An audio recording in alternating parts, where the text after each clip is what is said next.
everyone, and welcome to another episode of Teeth Matter. I'm your host, Ellie Halabian, DDS, and in today's episode, I've got a dear friend of mine, Dr. Ryan Coulon. He's an incredible dentist. He is so involved in the dental community. He's been trained through Pankey and Spear academies.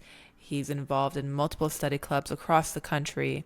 He focuses on cosmetic dentistry, major rehabilitative dentistry, TMJ disorders, sleep disorders, airway prosthodontics.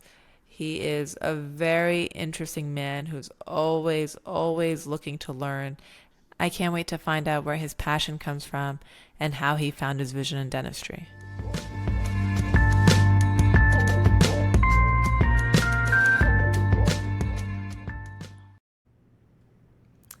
Hi, Ryan. Thanks so much for being with us today. No problem. I'm excited. So I just want to give a little bit of background as to how Ryan and I met, because we're new friends. We just met a couple of weeks ago. We actually met in Houston for a continuing education course. And I get to this course and everyone's like, Ryan, everyone's shaking his hand. He's like the most popular person there. I was like, who is this guy? So I was like, then I hear that you're like the top 40 under 40 dentists in America. And I was like, I gotta meet this guy because I want to be like this guy. I need to get to where he is. So we connect and now he's finally here and we have so much to talk about. Thank you for being with us. I want you to, 40 under 40 is not just your only accomplishment. Like you have so many accolades under your belt and you own multiple practices. Can you tell us a little bit about your journey from being a new dentist to becoming a successful practice owner? Sure. I'll start with if people wanted to take a inside glance into my life and what it took to get to where I was at, I don't know that they would all want it or think that it's that, grand. Because it is a lot of hard work and it's a lot of, sacrifice and time away from family and things that a lot of people aren't willing to do. But for me, I luckily, I'm in the greatest profession on earth. I adore what I do. I think it's, the perfect blend of the art and science. It's just this really cool thing that I genuinely wake up excited to go to work every single day. And so, continuing education is fun for me. Meeting people like you at a course is fun for me. Like I really just enjoy people. I enjoy life. I enjoy, all that I do. So that's the driving force. I think for a lot of people, it would wear them out. People will often ask me like, how do you do so much in such a short amount of time? Or how do you cram so much into a day? And I'm like, I don't know. It's just a normal day for me. Like if I'm having fun and doing the things that give me energy and then, it doesn't feel like work. It doesn't feel like a lot. It feels fun. Right. So, but I think your question is, tell me a little bit about your journey. So I would say to start out, I'm probably one of those weird people. I'm probably the only person that you'll ever meet that actually got accepted into medical school, law school, and dental school. Really? I didn't know that. Yeah. You're a triple threat. So, or really confused, one of the two, like I really was going into college. I wanted to be an orthopedic surgeon. I didn't just want to be an orthopedic surgeon. I wanted to be like the orthopedic surgeon for the Dallas Cowboys. And Wow. As I got kind of closer to this goal of going to med school to be an orthopedic surgeon, like I had this thought, like, what if I don't become an orthopedic surgeon for the Dallas Cowboys? What if I'm just like a GP or something? And I hated that idea.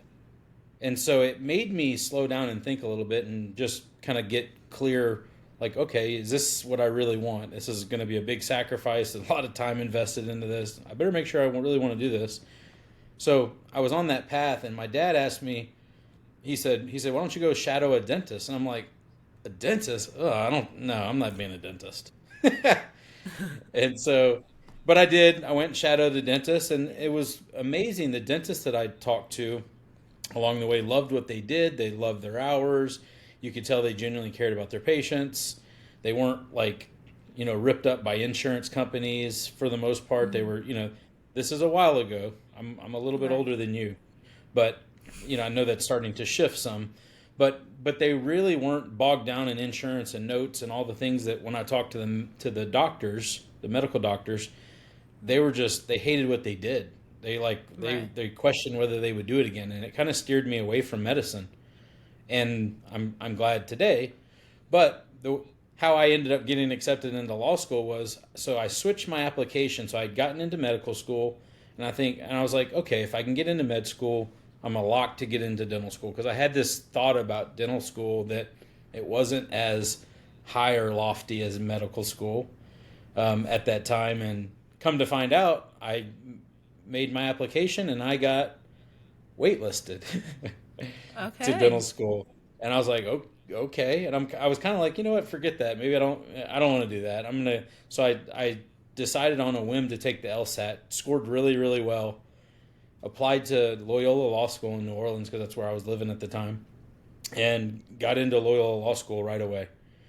And so I'd actually paid a down payment to go to Loyola Law School, and LSU, which is where I ended up going to dental school, greatest school in America in my Yeah, opinion. has a great, I'm a yeah, great huge reputation. Yeah. huge fan of the university, the dental school, their football team, um, but they decided to expand their class by 5 slots. So basically, I was the last person accepted in my class because they had like four others on the waiting list, and then basically the dean got to select one person to fill that last slot, and he picked me. And Wow. so the rest is history. I almost didn't become a dentist, which would have been crazy. What a story. What a story. Yeah. And keep going. Keep going. Yeah. So in dental school, I did have moments where I would sit in the room, and I just had this feeling like I'm just not like the rest of you. Like I felt like I was in the wrong place because my brain and the way I would think about things just went to different things than just, you know, the typical person sitting next to me. I would lean over to my classmates and they were like, "What are you talking about?" You know what I mean? Like Yeah. they just weren't thinking the same things I was thinking. You know, I would see some of these procedures and I'm going, how do you going to talk to a patient about doing this? Like you see this Right. crazy surgery. It's like, how do you get patients to do that? And they're like, "What do you Right. mean? They just do it because you're the doctor." And I'm going, I don't think they do. And so I was even like from the beginning asking a bunch of questions that weren't the typical student in the box. I just knew that I was always constantly fighting to get outside of the box. I just was thinking differently than everybody else. And I do have a really entrepreneurial, I think, spirit, or, you know, my dad's super entrepreneurial. So I never even thought that I would work for somebody else. I didn't even have that thought in my mind. I knew that I was going to go to dental school and buy a practice. And so, you know, long story short, that's exactly what I did. I kind of started looking for practices in Midland because Okay. at the time my wife was pregnant, and I thought I wanted to stay in New Orleans, but I decided, nope, I don't want to raise kids in New Orleans. And so I kind of decided to go home. And so I started looking at practices and dentists that might be getting to that age where they would want to retire and step away. And I found a really great practice. She was actually a prosthodontist. And basically, she kind of showed me the ropes. We told the team that this was happening together. Her team had no idea. And 2 weeks later, she walked out of the door. And Wow. I was on my own. And so I know that's kind of scary and seems kind of crazy for a lot of people, but for me, I knew that I needed to sink or swim. I needed to, you know, just throw me in the deep end and let me figure it out.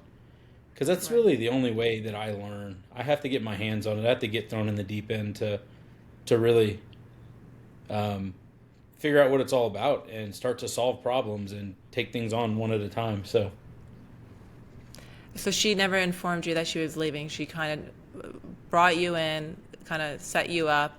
You anticipated her to stick around, and then she just walked out. no, I knew. So I knew that that was her plan. Okay. She wanted to toss me the keys and walk away. I Okay. asked her if she would stay around for 2 weeks. She said sure. You know, so she was super accommodating and good, but she didn't even tell her team that her practice was for sale. And I thought Okay. that, like, looking back, I'm going like, that is nuts. Like Right. these people like fought alongside of you. I couldn't imagine doing something like that and just surprising my team with it one day. They would literally kill me. Like Right. they would hunt me down and Yeah. kill me. Like this seems so bizarre, but this was actually the advice that was given to um, the doctor by the basically the group that she was using for the sale of the practice. Oh, okay, interesting. Because I mean, everyone Yeah. looks to the dentist as a leader, so that you would anticipate some kind of easy transition. But I mean, we'll get into questions about leadership and how you kind of motivate a team and how you manage a team. But you not only just bought this first practice, you went on to buy a second practice, right? Soon after. Is that true? Yeah, so I let me just back up to so she leaves.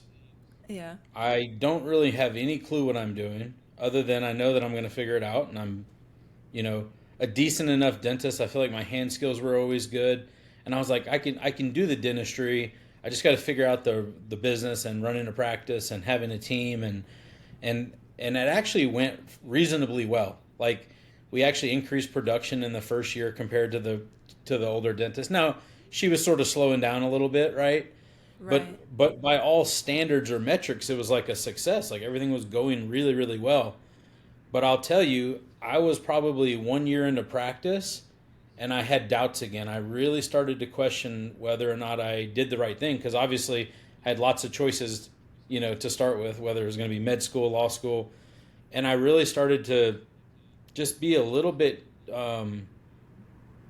unsure as to whether I made the right Okay. decision and was kind of feeling the weight of like, man, I'm not enjoying this drill and fill. Patients, only want to do what the insurance covers. Like I was feeling that and I was like, this sucks. Like I don't know that this is for me. I don't know how long I'll do this. Interesting. And I went to a Seattle study club, so I was already kind of involved in more local CE at that time because I was like, Hmm. okay, I know there's a lot of things I need to improve and learn. Um, and there was a lady by the name of Allison Watts, and she had the best pros practice in Midland. And she was known for her quality. She did TMD and oral facial pain. She was awesome. She was the best dentist in our city for sure. Like everybody sort of knew it. And so I see her there, and I have never met her before. I walked straight up to her and was like, I want you to teach me everything you know about dentistry. And she goes, okay. Like, can you tell me a little bit more? And like, looking back, I'm like, oh, how naive was that? Like, knowing what she knows and how long it would take to get to that. But she Yeah. didn't. She didn't like embarrass me or make me feel stupid. She just was like, sure. What do you want to know? I go, That's and it was amazing. just the only thing that I had in my brain. I was like, I want to know how to do veneer temps. Like I have, Mm. like you sort of know what a veneer is. You think you can pull it off, but you're like, God, how do you get the veneer temps to stay on? And I think I had just done a little veneer case, and they were popping off like every other day, and you know what I mean. Like so, Yeah. I thought if I could just know how to make veneer temps like she did, then all my problems would be solved, and I'd be a great cosmetic dentist one day. Right. Um, but she said, call my office on Monday, find out when I'm doing veneers next, and have them schedule you to be there, and you can watch everything that I do. And so I did that, and I did that a couple of more times on some different procedures. Just her and I really clicked, and I could tell she was going to be someone that could be a mentor for me. And um, we were talking one day, and she said, "Man, I hate that you just bought a practice. I wish somebody like you would come along. I want to sell my practice." And I was like, "Wait, what?" Because she was like 46 at the time, like was not Right. what you'd think of as a dentist ready to retire. She was like in the prime of her career. Career. Yeah. And I was like, "Wait, why are you're selling your practice?" And she said, "Yeah, she does some coaching and consulting now, Okay. but she also had some neck stuff and just was ready to leave clinical practice. Like she'd come to find out done a lot of things already and was just ready to move on." And I was like, "I don't know anybody else that wants to buy your practice, but I want to buy your practice." And she's like, "Ryan, Interesting. but you just bought a practice." I go, "Okay, details. I'm making this happen." And so like Wow. I like it was such a good fit and I knew that's where I was supposed to be that I didn't work out all the details of exactly how I was going to do it in that moment, but I said I'd like to pursue this with you a little bit more. And so my second year out of dental school, I bought my second practice and Incredible. started a 3 year. like mentorship slash, but I was the owner of the practice from day one. I knew I heard all these, horror stories about young dentists getting screwed over by the older doc for 5 years and then, them not letting them buy in at the end of the day. And I'd heard enough of that where I was like, I'm never doing that, which I think that's, looking back, that's a little probably naive. But it was also my mindset going into those conversations. And so even though everybody else just thought that I joined Allison's practice and I was fine having it look like that for 3 years, I owned that second practice from day one. And Wow. so she was my associate, but it didn't look like it because I spent a lot of days in that operatory with her, watching her do these big cases. And so I wasn't into the immediate gratification, like, oh my gosh, I've got to produce now, I have to have money now. I was able to kind of delay that gratification, knowing that if I had the opportunity to learn from one of the best dentists on the planet, then I was going to sit underneath her and really see how she did the things that she did. And so I did. I kind of sacrificed and had to, not live outside of my means for a couple years because I was doing a lot of continuing education, spending, 100,000, 200,000 1 year in continuing education on top Wow. of not going full bore trying to produce in the practice, but spending a lot of days watching another dentist do dentistry. So I can remember those days knowing that I could be doing more, but I knew that was short-sighted. I was seeing the bigger picture or the long vision of what Right. I might get out of that type of relationship. So I bought my second practice in year 2. I brought an associate into the first practice, and so that started my okay, now I'm managing and running 2 practices, and so I guess at that time I had already 2 practices and 2 associates in my second year out of dental school. And I feel I like mean, it only sped up from there. It didn't slow down. And when you kind of start off with that quick, either you kind of peter out or crash and burn, or you pick up speed and you get momentum and you start to stack even more on top of that. So yeah, no, I mean, it sounds like you kind of also had a great opportunity. Like it was kind of lined up for you. You met someone who was very welcoming, very understanding, was a great mentor. A lot of people don't really have that opportunity. And, her wanting to exit was a great way for you to, gain entry. But for yep, those who are looking to buy and they don't have things sure. set up, how do they identify whether it's a good opportunity? How do they identify whether buying this practice is a viable option? What are some things they need to look at? Yeah.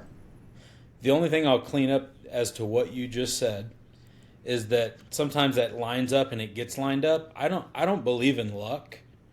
I believe you create your own luck. So I still had to come outside of my comfort zone and go to her and just say, "Hey, I want to learn from you." Right. If I'm talking to young dentists, I don't think that these opportunities are just going to land in your lap. You have to Right. be thinking strategically. You have to be looking for these types of opportunities. The worst thing she could have told me was no. Okay, moving on. So that I would encourage any young dentist listening, find someone that inspires you. Find someone that you think is a really good dentist that you think you could learn from, and go beat down their door and annoy them until they let you come learn with them. Because what you're going to find is probably more openness and generosity and learning than you could imagine. Like she could have been like, I do the cosmetic dentistry in Midland. I'm not going to share all my secrets with you. She had Right. zero scarcity. It was just maximizing the generosity of the gift of learning, and she wanted to give that gift freely. And I think that a lot of good dentists, I think more people are like that than not. So Okay. don't wait for that opportunity to jump in your lap. Go jump in its lap, and put yourself out there. Yeah, yes, it's going to be a little scary. Put yourself out there. What's the worst thing that can happen? They tell you no, or they blow you off, or oh, okay, go moving on. So I would say go chase those things. And what was the second question you asked me? I think it was about evaluating an opportunity, maybe. Right. How do you evaluate like whether it's a good practice to buy into or purchase? Oh gosh. So I kind of taught myself practice valuation, and I kind of did it just on my own in kind of a way that made sense to me. Because if you talk to 10 different, and this is me knowing things now, if you talk to 10 different practice consultant or transition people, you'd probably get 10 different opinions on 10 different practices. One would say, oh no, this is definitely the best practice. And another would say, no way, you don't want to do that. You should do this. In fact, one of the consultants that I used to buy out, I was wasting my money. I should not. And he had this other practice. It was the same dollar amount, but it had way more patients. He liked the numbers of this practice better. Let's just say, Okay. right? And it's fair. He doesn't know what my vision for what I want to do in dentistry looks like. They're just looking at some numbers, some metrics. So I will caution anybody that's looking at practice evaluation.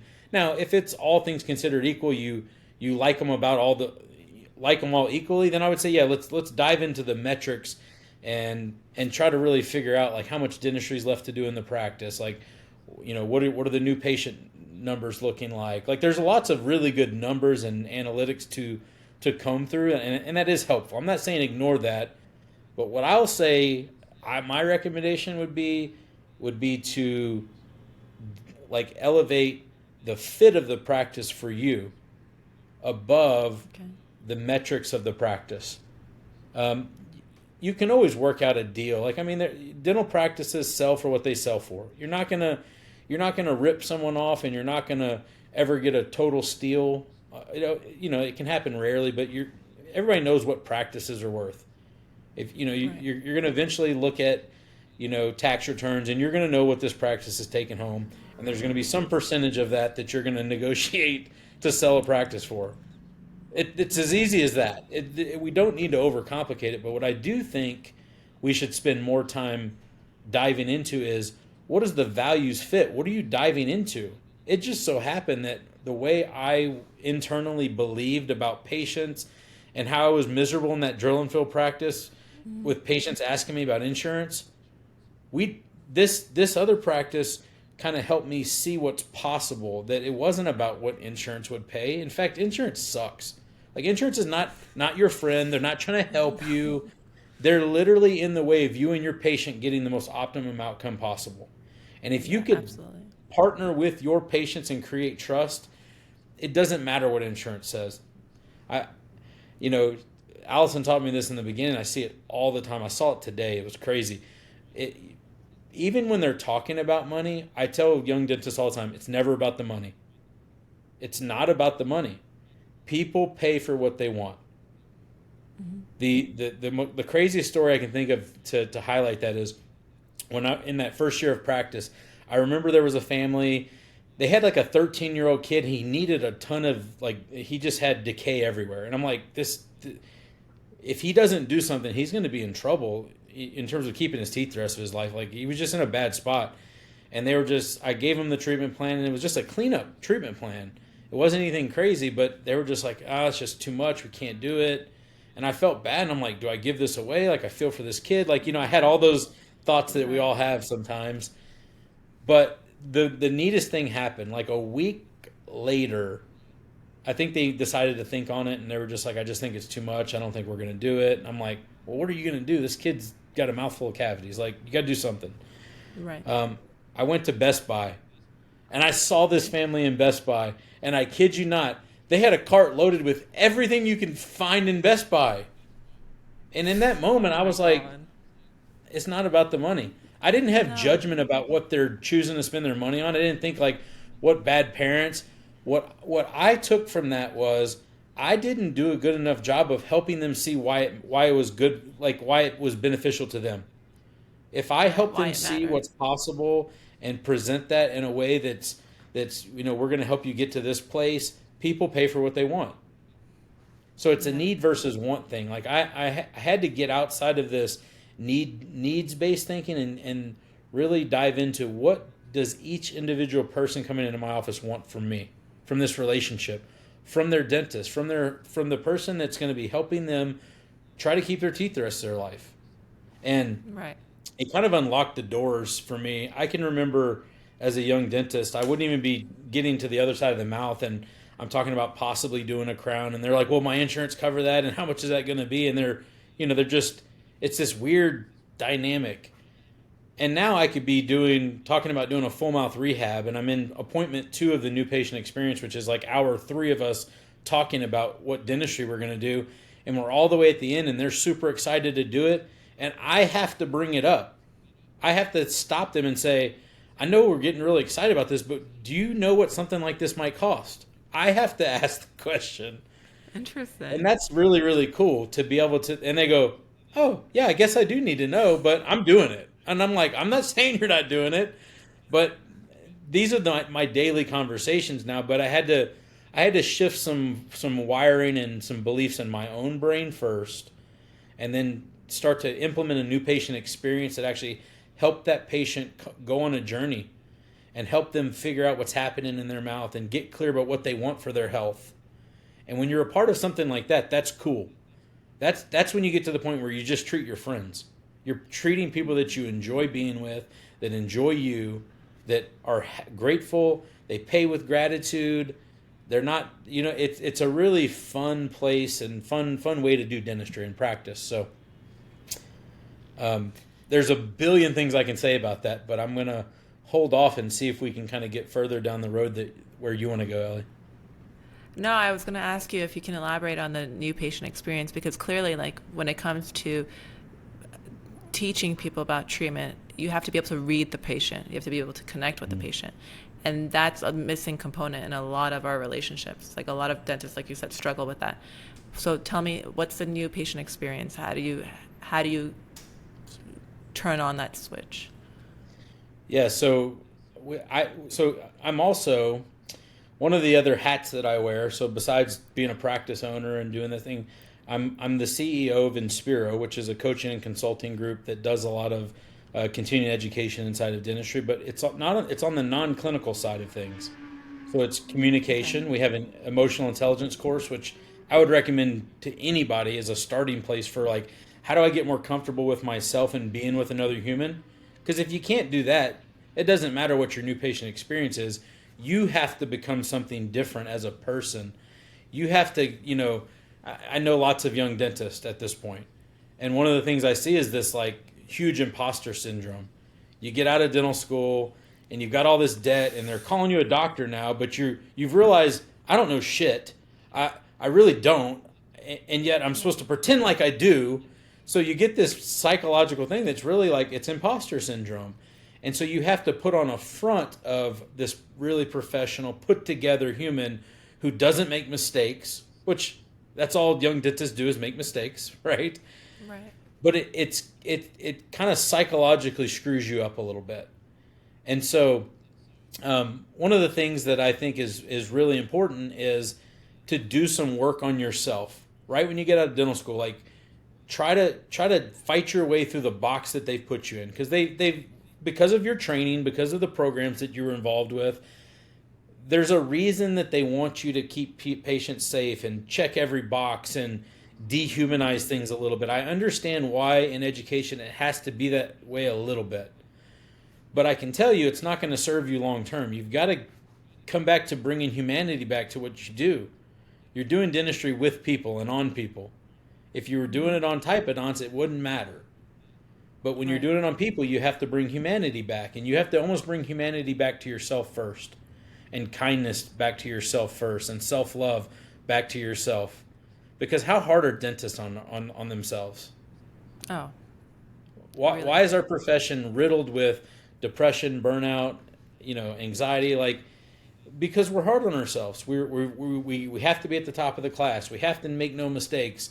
And the reality is, you're going to make mistakes. If you're doing anything that matters, if you're doing anything that's going to be big, you're going to make some mistakes. It's how you deal with those mistakes and how you grow and learn through them that's going to make the difference. And it'd be nice to have a trusting relationship on board if and when those mistakes happen. You Right. know, patients are understanding when they don't feel like they're being lied to, but when they feel like they got somebody that's wearing a mask or not really showing their true selves, that's when they start getting nervous and they start feeling like, oh, there's no trust here. But it's amazing the times that I've told patients like, hey, I got to let you know, I know we just did this crown and I did it, but I just don't like the way that margin looks. And they're like, oh my gosh, like, I can't believe, like, I'm like, it won't cost you anything to redo this, but you will have to come in and have me redo it.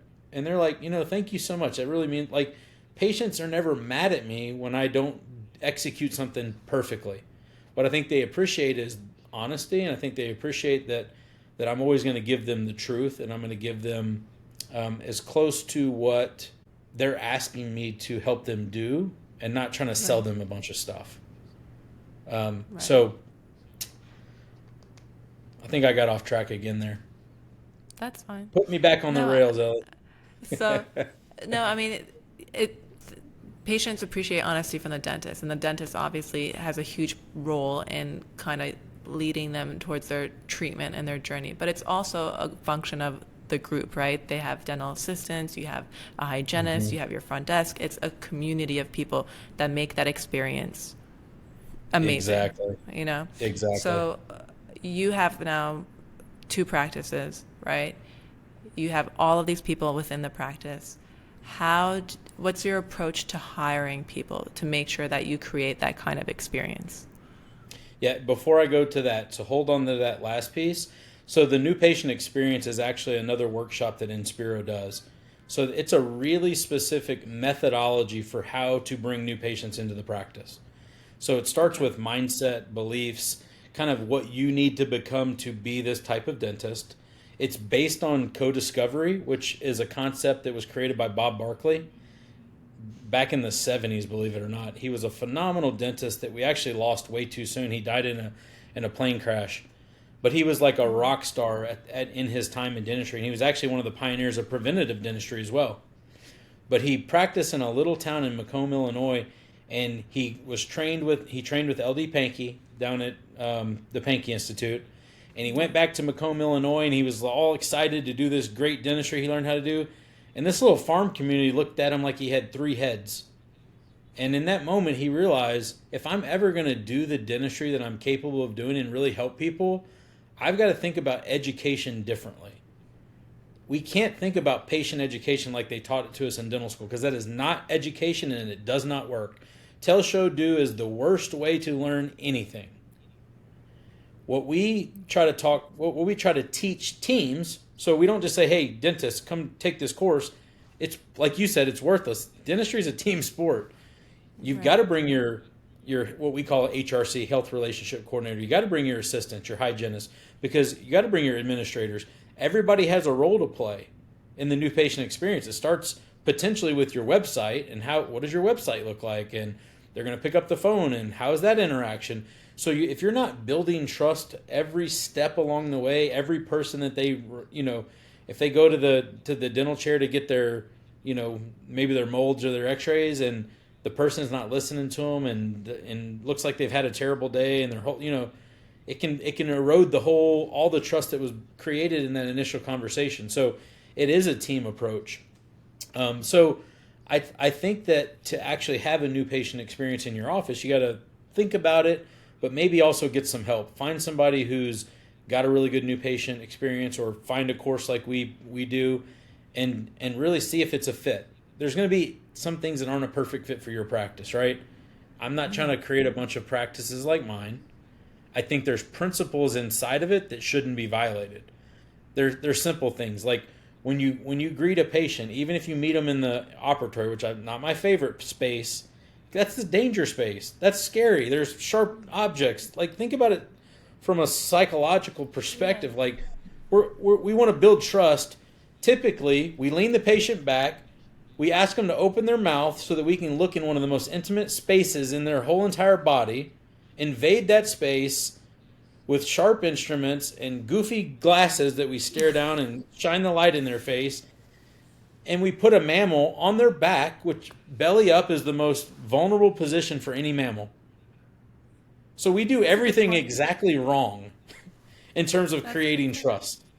How can we create trust putting a mammal on their back, asking them to open their mouth, jamming sharp instruments in there and not telling them what's going on.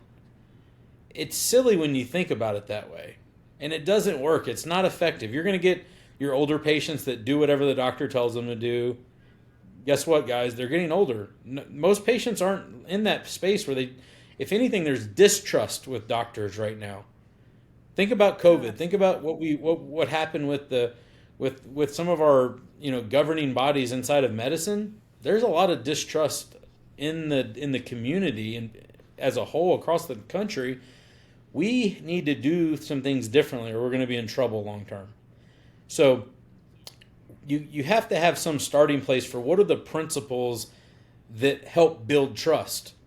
So like I said, you don't have to do your new patient experience exactly like I do, but you might want to have some of those principles in place so that you can help actually build trust. So in terms of that piece, I would say there are courses on the behavioral or softer side of dentistry, and we do a lot of those. So you can check out Inspero. There's a few other people in dentistry that are doing a pretty good job with that side of things as well. But you got to find somebody that you trust to kind of start on that journey. So I would recommend emotional intelligence first. Start to build and create the person that you want to be as a dentist. Okay. Take your team, or at least take yourself, and check out the new patient experience to start to get a vision for how do I want to bring patients into a practice? How do I build trust? And then the last thing I heard you say, which I think is really important, is okay, this is a team approach. How do you hire? How do you build a team? So some of those things for me, I would say, I'll give you some of the little nuggets of things that I've learned along the way. One of my favorites is I fire fast and hire slow. So I love that. It's exactly like it sounds. I've worked with lots of teams. I've had lots of employees come and go. Man, I've never run into somebody that goes, man, I just wish I would have waited a little longer. What do they always say? When you finally have you finally have had enough and you finally let that person go and the rest of the office goes, oh, thank God, and they can breathe again. And it's so much better to show up to work again all of a sudden. Everybody always says, man, I wish I would have done that sooner. Right. So fire fast. Yeah. If you have a core values clash, if you have a fit that somebody that's just resonating at a different frequency than everybody else, it's going to throw your recipe off. You just have to say, look, this isn't a fit. And it doesn't have to be mean. It's not that I want to go firing people. In fact, I call it freeing up their future. I want to be kind to them too. They're never going to fit in that environment. They need to go find something that's a better fit for them. So fire fast, hire slow. Now, one of the ways that I hopefully avoid that at year 10 in dentistry, maybe not so much in the beginning, but in year 10, one of the ways I avoid having to do that as much is what I call values-based hiring. I'm hiring for the person, I'm training for the skill. In fact, a lot of times, your 15 years of experience, not only does it not impress me, sometimes it makes me nervous. Because sometimes it's harder to unlearn bad habits than it is to learn all from scratch. I never thought about it like that. Never. Now, all things considered equal, you have an amazing human with a value set that's similar to yours and they have 15 years of experience. Yeah, I'll probably take the 15 years of experience. But that's not how I think about hiring. I ask values-based questions during the interview process. So that might be something like, tell me about the last book that you read. And if they're like, oh, I don't really read. Okay, I maybe they're not avid readers, but for our practice, growth, personal growth, and growth and development is such a big thing that we all do. That's probably not going to be a good fit. I don't know that they're going to have that value for growth and learning if they can't tell you the last book they read. So I'm trying to ask questions that are getting to the heart of what values do they have, and are they a fit for our practice? Because if that person's not a good fit on a values level, it's going to be really, really challenging at some point, and it's just a matter of time before it all implodes, or it just makes it a lot tougher. So I'm looking for values fits. And so I'm trying to identify core values that people have that are similar to our practice. And then from there, I'm finding out, okay, do they know anything about dentistry? Have they done this role? Will they be successful in this particular, role that we've carved out for them that we're hiring for? So values-based hiring is a huge piece. We do some like personality profiling and things like that. I think they can be helpful, but I think they're actually more helpful down the road once they're in the practice about helping them get to know themselves and figure out what makes them tick and understanding how other people communicate, right? And same thing with patients. I think the better you understand like your personality and how you like to be communicated with, it can help you identify other people like you. And so you're like, oh, I know how they like to be communicated with. I'm just like that. So I think it's more helpful for like development rather than hiring. And all these people sell these things as hiring tools. And to me, they're more growth and development tools. You got to figure out some way to get to the heart of what are their value system. The other thing that I do that's, once again, I'm going to live outside the box because that's what I do. My team does most of the hiring. And what I mean by that is we've got somebody in the practice that handles most of the initial phone calls. So in other words, it's just a screening. It's like the preclinical interview. Are they even remotely qualified to be in our office? Is this a no-go, or should we bring them in just to meet them? And so I'll have somebody do that.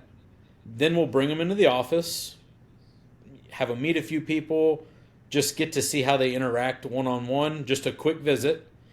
And then if we really, really enjoy them, how they present to the office, how they interact with the people that they get to meet in the office, then the team will decide, hey, we'd like to bring them in for a working interview. And sometimes that's a day, sometimes it's 2 days. Sometimes we bring them in a couple times and we say, we're still not sure, let's bring them in again. So this is the hiring slow part. I am not in a hurry. And the crazy thing is that I used to think, oh my gosh, my team's going to hate me for hiring slow. But the reality is, what does that mean for the team member if we're hiring slow and making sure that we get the right fit? Think about if you're like on a 8-passenger van and you're just going to pick up anybody on the side of the road, or you want to pick up somebody that you're going to enjoy. Like they're getting stuck with these people more than the dentist is. And if you know what I mean, like if they get a say and they get some, they actually get a say in who the practice is hiring. That's empowering. It feels really good, and it protects a culture. So if you've got a really good culture that doesn't triangulate and there's no back talking and like you don't have the gossip mill going 24/7, you protect that. You don't want to bring people in that you think are going to do that. So if you bring somebody in for a working interview and in the first 3 hours they're already talking about what somebody else did and you're going, ain't no way, we're not hiring them. You can forget about it. It's done. You've like, we don't do that in this practice. And the only way that you continue to not do that is you got to hire people that have similar value system. You don't want to hire people that feel the need to gossip and make other people look bad so that they look good. Once again, it's gonna really just poison the well in terms of your culture. So hiring's important. You got to hire the right people. You got to hire values that are aligned with the practice.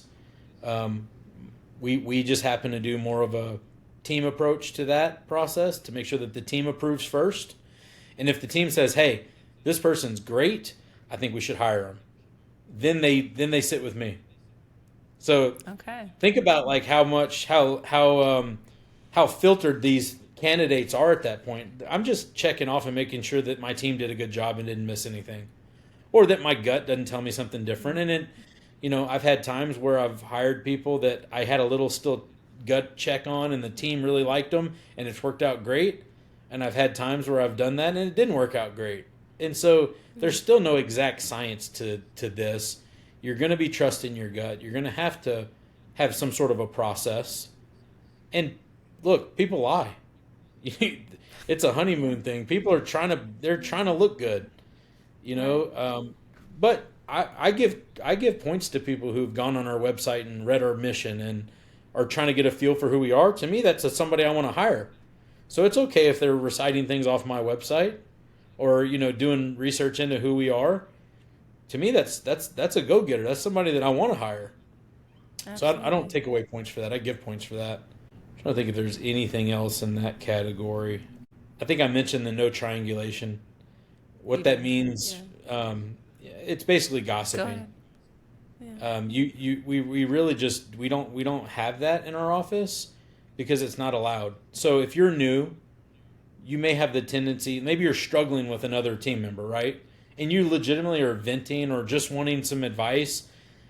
In our office, if I come to you and say, "Hey, Kylie, can you believe what she did? She didn't even, like if I started talking like that to you in our office, you'd say, "Oh man, Ryan, that sounds awful. Like, have you talked to her about that?"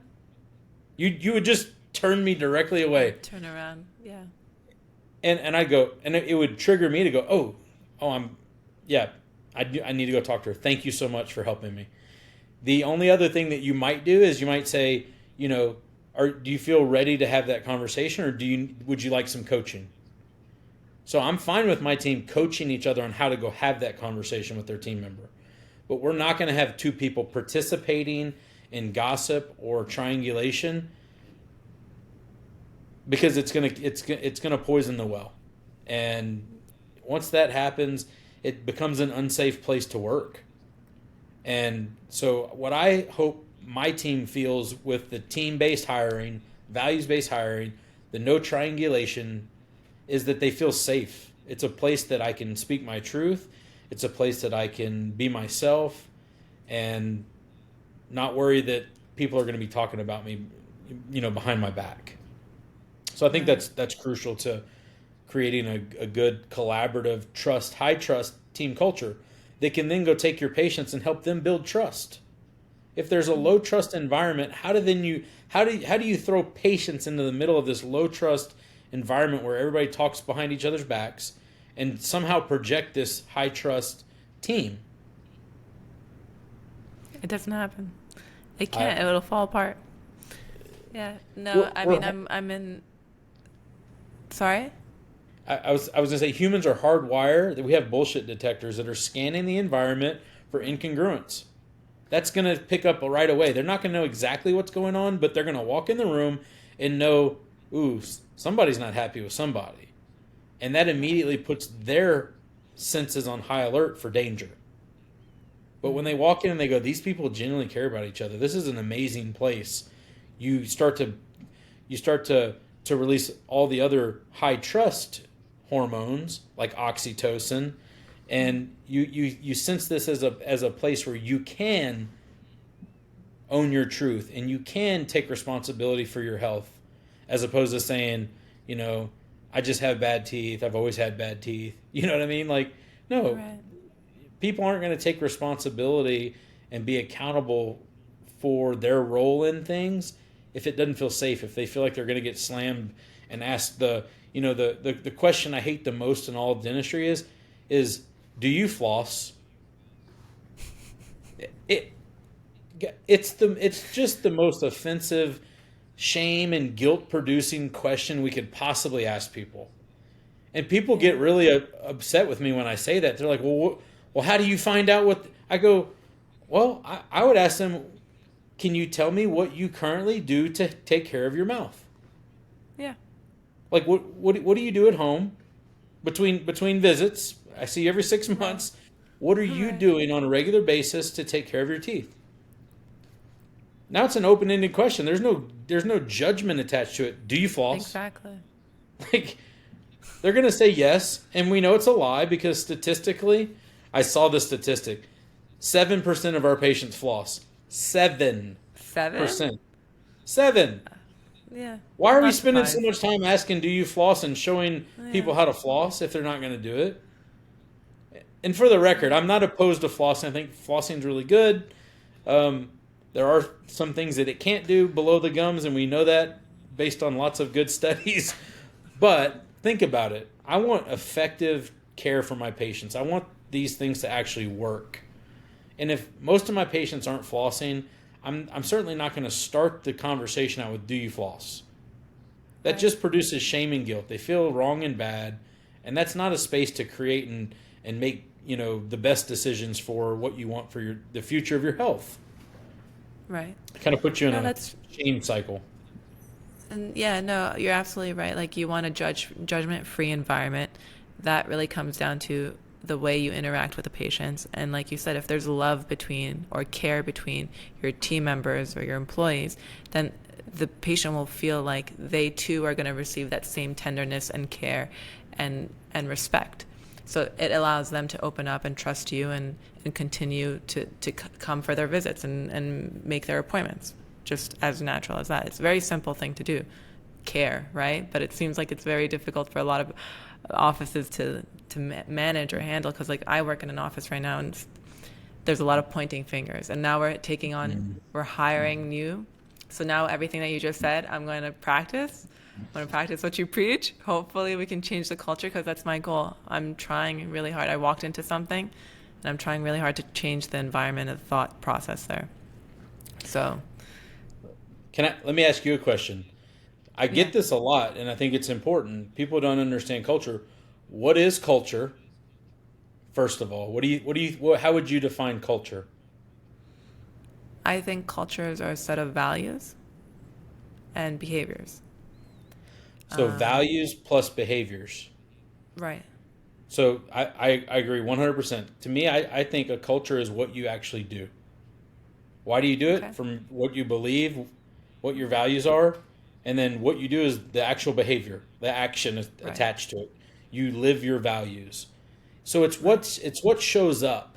The culture is just what's already there. So it drives me nuts when people talk about, you have to create this culture. Well, you can't just write a culture statement and say, do this, be this. You have to actually create something that helps point your team to what this even looks like. You have to have a specific, like a philosophy of practice. You have to have some core values that you all commonly agree to. Like, there's got to be something that creates the culture. The culture is more of the result. If you focus on the culture, you're dead in the water. But if you focus on, like, thinking about how you can hire and discover someone's value system in the hiring process, that's the stuff that's going to bring a good fit into your practice. You bring a good fit into your practice, it's probably going to be a net total sum good for the culture hire, as opposed to picking somebody who's totally not that way. So it's just one of those things. If you focus on the culture too much, you're probably not going to have the culture that you're thinking you want. But if you focus on the core values and you focus on the things that create the culture, then all of a sudden you'll wake up one your day and like, man, this place is really cool. I like showing up to work here. The culture is awesome. That's my goal. Yeah. And I'm gonna I just apply don't know everything that you just said. Yeah, I just don't know that you pick your culture and say I want this type of culture. I think it's sort of a byproduct of the collection of the human beings and the value system and the behaviors, like you said, that execute them on a daily basis. And it's an active effort. It's not like, oh, you can just pick a culture and apply it. It's not like you're picking an item out. No, it's not at all like that. It takes active effort, active communication, active leadership, and it's not a one-person job. It's the job of the entire team. So each person has to work on it individually in order to promote the greater good. So it's a process. So I'm trying to get everyone on the wheel there. So yeah, so that's what I'm going through. But you mentioned all of these, accomplishments, the getting a good team, all of these little bits that allowed you to get to where you are. Now, I'm sure in the process of getting to where you are, you've also had a lot of setbacks or failures, right?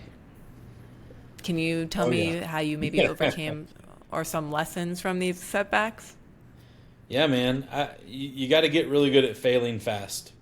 One of my favorite authors is Seth Godin, and he talks about failing fast. Because the sooner you fail, the faster you learn. And sometimes we're so, like, obviously there's scenario, like as dentists, we don't want to be going past our area of expertise or outside of our comfort zone on patients, right? We don't want to be doing surgeries and things that we have no business doing. I'm not saying fail that way.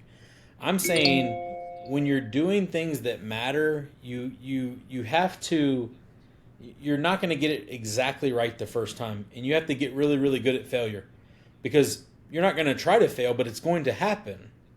And when it does happen, it can either send you into a downward spiral of shame and guilt, and I'm not good enough, and oh my gosh, this is never going to work. Like it can cause that, or you can learn to create a culture of accountability that says, yeah, we screwed up. Let's get this figured out. As a team, you talk about it.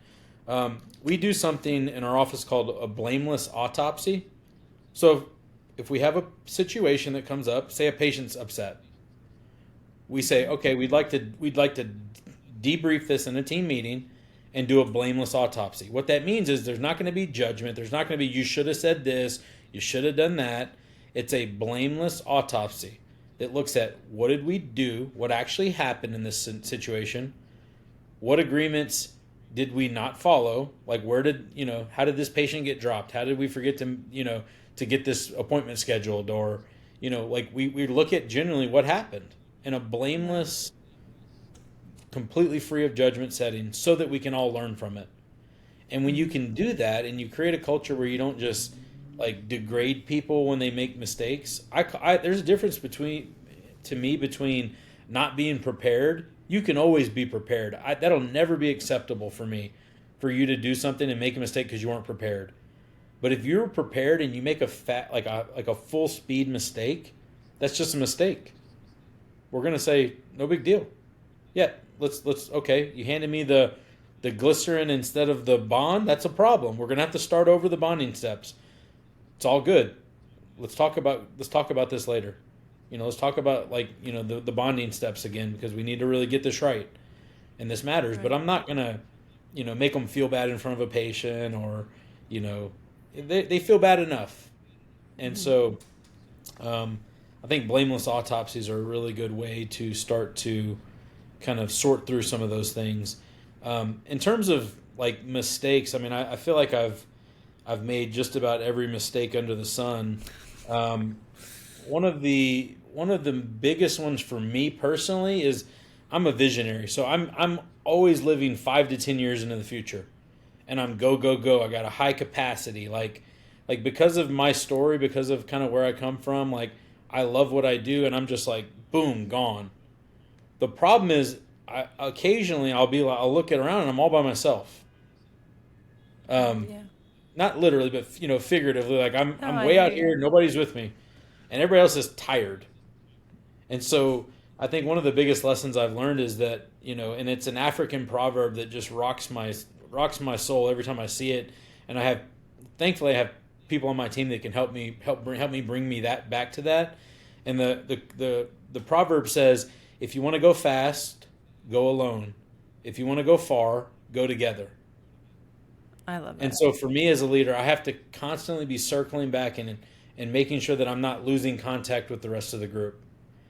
That's my job, is to go, pioneer, go out ahead, figure out where we're going next. And my team trusts me to do that. But when I get so far out there that I can't even hear or see the rest of the group, we're not going anywhere. In fact, I get back and things are scattered. And so one of the things I would encourage all dental owners and dentists and teams to do is to whoever that visionary is, make sure that you're not getting too far out in front. Our job as leaders and visionaries is to help. It's almost like I've got this picture of like you bring them alongside to see the view that you have in your mind, and you let them fall in love with it, and then they work their tails off to go get that. It's not, but if I say, hey, I need you to go 100 miles this way, don't worry about anything else. I need you got to go there right now, and you got to do this, and this. It's like, that's not that exciting. There's nothing fun about that. There's nothing fulfilling or engaging about that. That's not going to be a place that I want to work. But if I've got somebody that says, hey, I've got this idea, and it looks like this, what do you think? And I help them fall in love with that vision too. Because now it's in their heart to do it. They want to show up every day because they're a part of something bigger than themselves. They're a part of something that's actually going to change dentistry as a whole. They catch a different vision for themselves, and they show up to your practice differently. So I think I have I'm trying to just like I could probably talk all night about my mistakes and failures.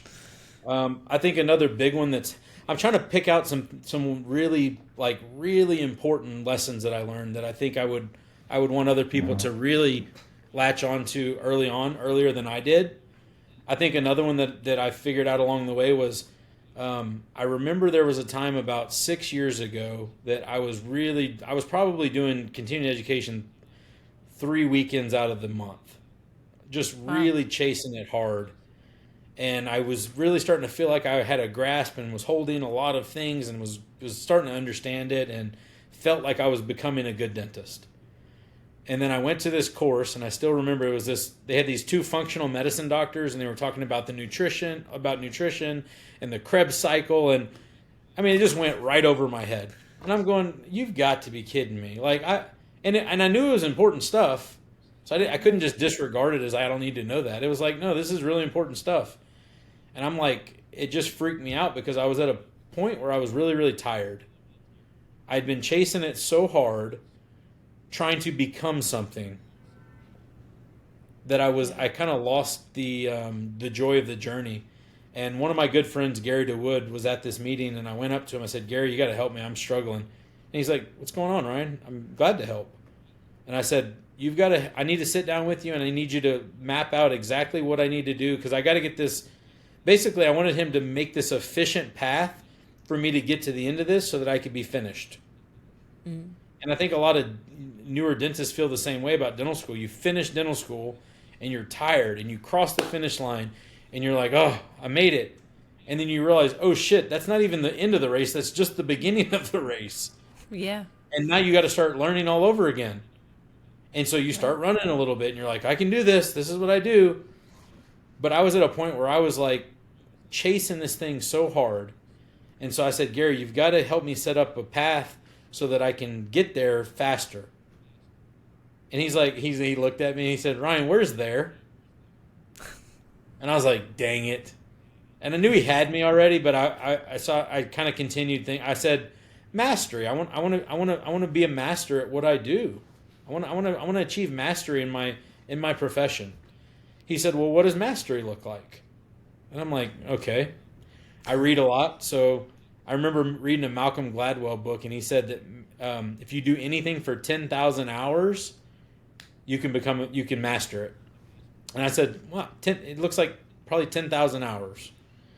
And he said, "That's debatable, but for the sake of this argument, let's just say that that's true."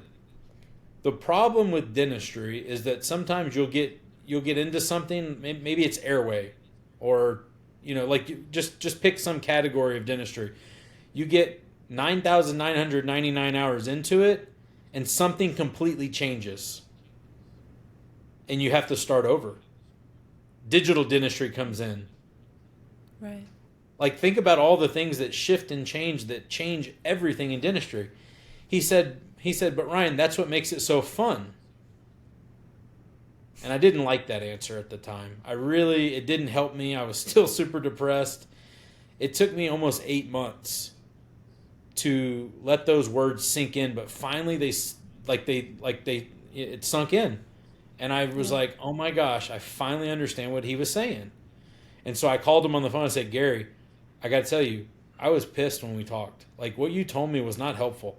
And he did. He laughed. When he said it, he actually put his arm around me and he chuckled. He goes, "Ryan, I'm not sure if this is going to help you or not, but I got news for you. You're never going to be there. You're never going to get there. It doesn't exist." Like, so when I was asking the question, like, "I need you to help me get there," Right. he said, "There doesn't exist."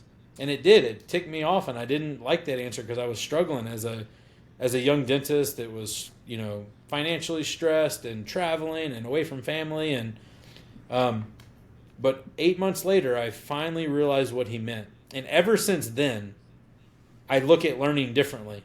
It's not like I have to learn. It's like I get to learn. It's not, I'm not good enough. I'm already there. Like, I'm already enough. So all the young dentists listening right now, you're enough right now. You don't have to go do anything or get anywhere to be enough. You're already enough. And the fact that you're in dentistry, and dentistry is constantly evolving and changing, and there's so many wonderful, amazing things that we can give our patients, you get to always be looking to learn and do more. It's never ending. There's not a ceiling. There's not an end of the race place to get to. Enjoy the journey the entire way through. And so, in terms of CE, don't chase it so hard and feel like you have to do this. No, enjoy it and realize that you can always do more. There will always be more. You're never going to be there, but that's what makes dentistry so amazing. So it's actually made me learn and pick up things faster because there's less stress. I'm not stressed about learning it. I'm excited and I get to learn it. I love that. I think you just made some really good points that I want to break down. One is continuing education has been a big part of your career, right?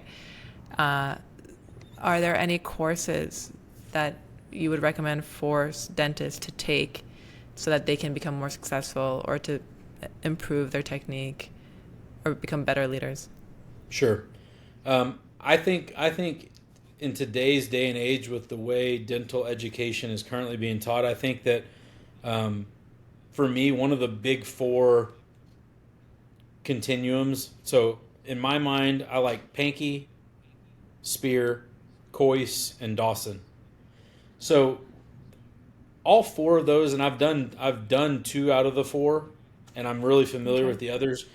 They're all very similar in that they're going to teach you the 4 main competencies to comprehensive care, which is aesthetics, function, structure, and biology. Dental school does a really good job with structure and biology. You can diagnose a cavity, you can diagnose periodontal disease, you can diagnose whether a tooth needs endo or not. That's biology. Structure is, crown versus a filling. Like, we all disagree about those things, but we basically all have our own philosophy in when to do a crown and when not to do a crown. Should we use zirconia or Emax? Like, this is structural. So dental school does a really good job of what they call comprehensive dentistry, being just a really deep dive into the biology and the structure.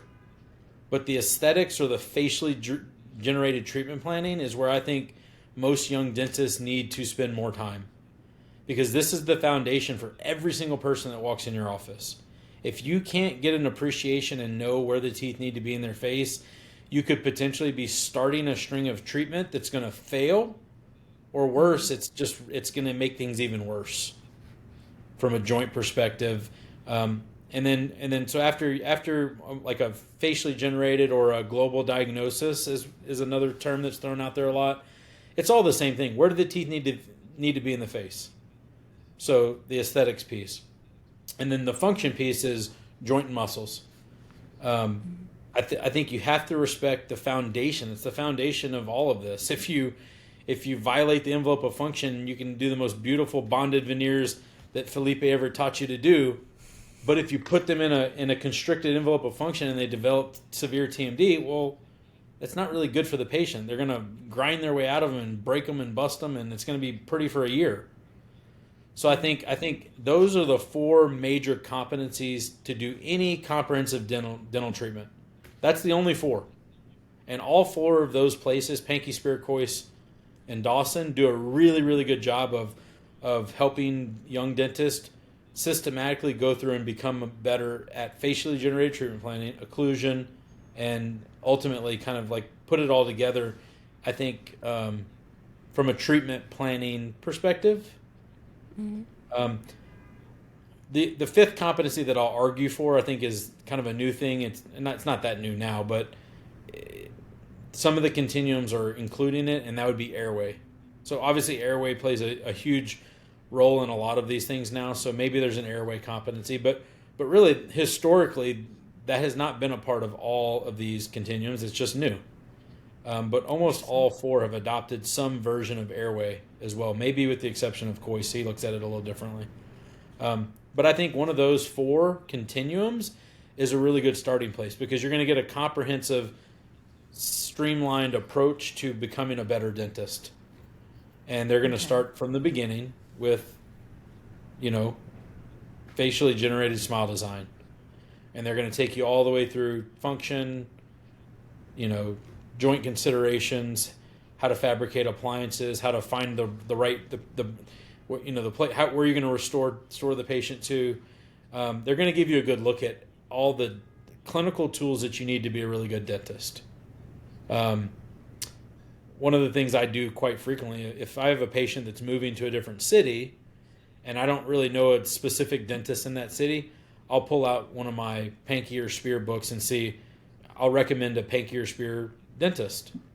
Why? Because I kind of know foundationally where they're coming from and how they're looking at things. So I think those are some really good options. The last thing that I would say for young dentists to do is to balance that clinical education with personal growth and leadership. I try to encourage my associates to do 50-50. So if you're going to take 18 hours of clinical whatever, I want you to do 18 hours of, John Maxwell leadership development, or, you know what I mean? Like, it's that important to me. I think what I see a lot of in dentistry is a lot of highly trained, really, really good dentists that are frustrated because patients aren't doing the things that they see. So now you learn and you can see all these things, but you can't get patients to do them. You're going to be frustrated. So I've got dentists all the time tell me that they're overtrained and underscheduled. For this leadership component, you mentioned, this proverb, the African proverb, which I think I read in a book recently, Trust and Inspire. I don't know if you read that same book by Covey. But are there any other leadership books that you would recommend for new dentists to read? It's funny you mentioned Covey. I love Stephen Covey. The one I would recommend is 7 Habits by Covey. Okay. So 7 Habits is, it's the 7 Habits of Highly Influential People. It's an old book, but it's a book that for me, if I pick it up every couple of years, I learn at a different level some really important things. I remember reading a book early on in my practice that really kind of helped me think differently, and that's called E-Myth. And I think they actually make an E-Myth book for dentists. I didn't read that one. I read the original. But it talks about working on your business, not in your business. So taking yourself outside of being a cog in the wheel and constantly having to work, and being in your business and being able to pull yourself out from a 10,000-foot view and work on your business. What are the... In the Covey vernacular, he would call that quad 2 thinking. So that's like planning, thinking about, setting goals, doing the things that we quote unquote never have time for, because we constantly live in that quad 1, which is putting out fires. We're always moving from fire to fire to fire. We're firefighters all day long. Yeah. But if you can set the time aside to think about what you want, think about creating your vision, writing down your personal mission, starting to develop a practice philosophy. Those are the things that are worth their weight in gold that people never get to because they're too busy. So we're doing too much clinical CE. We live putting out fires. Patients, don't know what to make of us because we don't know what to make of ourselves. We have no idea who we are because we don't spend time working on us. And then we wonder why we're so stressed out and can't pay our student loans and, don't know if we should do this thing or that thing. One of the things I get asked a lot is, how do you know when opportunities come along, how do you know they're the right opportunities? Yeah. And my answer to that is, if an opportunity comes along and then you're going to start to try to figure out how it fits into your world, you're going to miss it. So I try to treat every opportunity as a closing window. That window's closing. It's not going to be open forever. But the more clear I can be about who I am and where I'm going and what my vision and mission are, I know it's the right thing. I can spot it from a mile away. So when it comes into my neighborhood, I'm like, oh, that's me. I'm doing that. I don't have to work. I don't have to ask a billion questions. I'm so clear about where I'm going, it makes perfect sense. If you're riding along and you break a wheel and somebody walks down and says, hey, I have a free wheel. Do you know you need a wheel? Yeah, you're clear. You just broke a wheel, and it's amazing. Yeah. I can't believe you just came along. I need a wheel. But if you're not even on the bike, if the bike's in the garage and you're in the living room and somebody walks by with the wheel, you don't even have any idea. You didn't know the tire was flat in the garage. You haven't done the work. So if you stay ready, it's about making yourself and keeping yourself ready. I stay ready. And what I mean by that is clear, about where I'm going, clear about what I want from life, clear about who I want to be in the world. When I'm clear about those things, all the decision making becomes super, super easy. I would say the same thing when people ask me, well, how do you do this and how do you do that? I go, you're asking the wrong question. The how becomes easy when the why is clear. Why do you want to do it? I love it. When you get super clear on why you do what you do and who you are, you'll know what to do. I've already said it. You're already enough. You already know. I've just got to get all the stuff out of the way so you can see that you're enough and that you already know. Is that wild? Is that too crazy for people to realize? And I do think that most people are going to be like, oh, I don't get that. Because most people don't spend very much time planning their life. They spend more time planning their next vacation than they do planning their future. Yeah. That's absolutely true.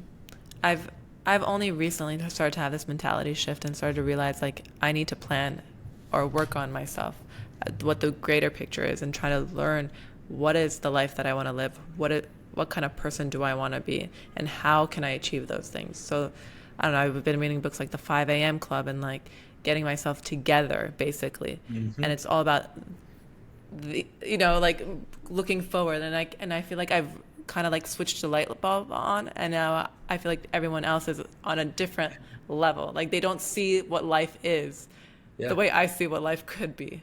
They're too busy doing and not busy enough becoming. Right. But It's all about this becoming. takes work, and it's about becoming, and it's all about daily practices, right? Little by little, eventually you become a more fuller version of yourself. So we're trying, Ryan. I'll give you some feedback. You're killing it. It totally shows up. Like the work that you're putting in shows up. Like you're someone that I instantly, when I see at a course, like I'm attracted to you. I'm attracted to your presence, your energy that you bring to it. You can just feel it. It feels different. And for people like you and I that have done some of that work, it's easy to spot too, right? Is it not really easy to spot the people that are like living their values and they've done some of their work? Because like attracts like, and that energy attracts. And like it didn't take me like 2 conversations with you to be like, there's something different about her. There's something deeper. There's something more. I want to know what that is. So you're doing it. It's working. Thanks, Ryan. I appreciate that. I really do. It means a lot, honestly. And I'm glad this course brought us together because I'm learning a lot from you. And I just want to keep you in my circle. Like, I feel like we can go a long way. Hey, let's do it. I'm going to bring this to a close. But before we close out, are there any platforms that you're on where people can connect with you? Tell me about Inspero, how they can find it. Or do you have an Instagram page? Tell me. Yeah, so I'm on Instagram. It's Ryan Coulon DDS, RyanCoulon DDS. Reach out, message me. I'm always looking to engage with dentists anywhere. I really do have a passion for people, and I do love my profession. I'm in the greatest profession on earth, and I really do want to help people that are searching for something more. I'm not looking to help everybody just be a great dentist clinically. I'm looking to help people that want to be something more. And so you can find me on there and message me. I would encourage you to go to insperoteam.com, INSPERO team.com. You can really read about who we are and what we do. There's obviously a list of workshops and things coming up. I know we're doing a new patient experience in the fall. I don't have the date, but that's coming up. We just finished an EI in Houston, I think about a month ago, just a couple weeks before Felipe's course. Oh, no way. We did the EI course. We may do another one in the fall as well. I think there's a lot of people that are looking to do that. We also help teams and practices do what's called strategic planning. So like when you want to get serious about creating the life that you've always wanted, we have a process that we help the dentist. So typically it's 3 retreats. The first retreat is the dentist or all the associates and their partners. And that's more of like they've got to get clear about who are they, what do they want to be in the world. And so there's a retreat where it's more of like a personal vision building piece for like the doctors and primarily the practice owner and their spouse. You can't go build something over here and say, oh, my spouse is just going to have to get on board with it. They're going to keep you honest. They're going to be your support system. So you need to bring your spouse along with that. Retreat 2, you'll then bring your entire team together, and you'll share the vision that you've created in the first retreat with them, and you'll start to bring them into the mix. See what they have to add. You'll be amazed at how beneficial that is to bring them into the mix. They feel a part of something. They feel special. They feel like they get a say in creating this new thing that we're doing. And so you'll bring them into the mix. And then there's a final retreat where you kind of pull it all together. So you'll create a vision, like a full written vision, a mission. You'll identify your core values and really kind of have a way that you're actually going to live those core values, because just having core values isn't enough, right?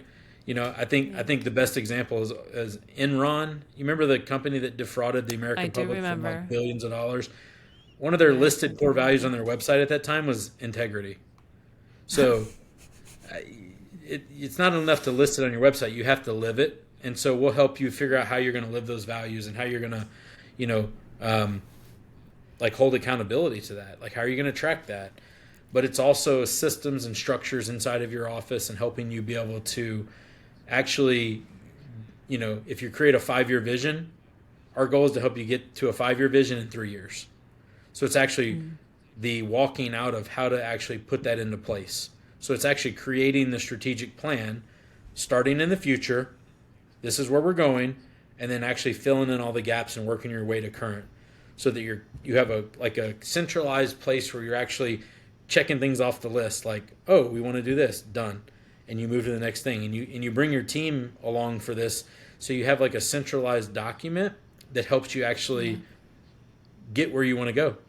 And it's amazing how most of our practices and people that we work with get to their vision much faster than 5 years. And when they write it, we tell them to write it as if it was the most unattainable thing you can imagine, like way outside of their scope. And then they end up hitting that in 3 years. The mind is amazing. Incredible. When you get clear about where you want to go, it's amazing what a team can do too. When they latch onto that and they start to get a feel for like, oh my gosh, I want to do this, you can move mountains with people. And so you'll be surprised at how that works. I'll send you off show. I'll send you our written vision that we wrote 2 years ago. Actually, it's more like a year and a half, but it's crazy how much of it's already been done. And it's like, that's amazing. It's not like I'm going through the vision every day. It's like, maybe we should read it more often than we do. But like when you spend the time in that quad 2 thinking about and working on yourself and working on these things that most other people are too busy putting out fires, you can get so much further, because you're not a river, just kind of going along wherever it takes you. You're carving your own path. You're getting there from boom to boom. And so I was going to say you're taking intentional steps. Intentionality. Everything is with intention. Yeah, everything is with intention. Yep, and it's funny that you say that. The last thing that you'll see on our website is this is like my own personal pet project that I've really been working hard on, but I want to reshape how leadership is taught and thought about. So in Inspero leadership, we also call it intentional leadership. But it's about, knowing yourself, knowing your patients, knowing your work, applying your work, like, the Pankey cross. But it's an inside-out approach to doing this. And the quicker you're able to kind of go inside out, you become a more agile, resilient leader. And to me, that's the new age leader. The days of that traditional leader, show up early, stay late, like that's not what leadership looks like today. That's not what it's going to look like 20 years from now, I can promise you. You're going to have to be really agile and really resilient, because COVID. Think about COVID. Yeah. What did those traditional doctors do? A lot of them retired. They quit. They said, I can't do this anymore. Yeah. Who thrived during COVID? The people that had a vision, knew what they wanted to do, knew what they were about, and said, hey, maybe this is for our good. Maybe we can make good out of this. Maybe we can make lemonade out of lemons, kind of a thing. That type of leader excelled in COVID and did fine. and came out better on the other side. Took advantage of all the government money and, like just figured out a way to make it happen. So we want to create more resilient, agile leaders. And so you can do a little reading on that as well. Okay, great. I'm trying to think what other platforms you can find me on. I mean, I've done different podcasts. I'm out there a little bit, but I wouldn't say I'm out there as much as I want to be out there, to be honest. And I started to say no more and shut things down. So this was a unique opportunity for me because I know your audience and I know you, and I really wanted to connect with you again. And so it was exciting for me to say yes to this, because I've been saying no a lot because I have to honor my vision and know that not every opportunity is a good opportunity. Some of them are distractors, man. They're distracting you from where you need to go. And so learning 100%. To say no is just as important as being ready to jump through that closing window. Yeah. So that's another lesson I recently learned to say no. You got to. But I appreciate you coming on. I know you're a busy man and this takes time out of your schedule. So thank you for coming on and speaking to us and giving us your golden nuggets. I'm sure maybe down the line, because there's so much to talk about with you, we can maybe do something else in the future. Well, I don't always answer the question, but I always respond.